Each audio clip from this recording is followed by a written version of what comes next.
நேத்துதான் கைய கீழே ஊனாம எந்திரிக்க முடியல, நாடி நரம்பெல்லாம் தளர்ந்து போச்சு. நீங்க இன்னைக்கு குழந்தை வேணுமான்னு கேக்குறீங்களே. என்ன போட்டு குழப்பாத. இப்ப உனக்கு என்ன தெரிஞ்சுக்கணும்? அந்த ரெட்டை குழந்தையில இன்னொரு குழந்தை எங்க? ரெட்டை குழந்தையா?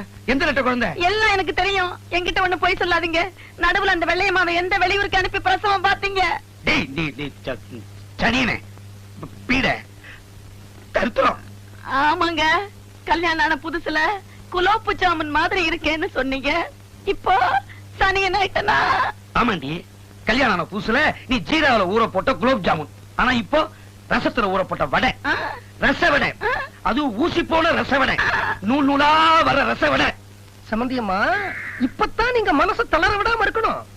நீங்க ரசவடை இல்ல குலோப் ஜாமுன் தான் அப்படிங்கறத நிரூபிச்சு தீரணும். இந்த மாதிரி ஒரு நூல் புடவையை கட்டிக்கிட்டு கொண்டைய தூக்கி முடிஞ்சுக்கிட்டு வெள்ளரை விக்கிய போட்டா எந்த புருஷனுக்கு தான் பிடிக்கும்?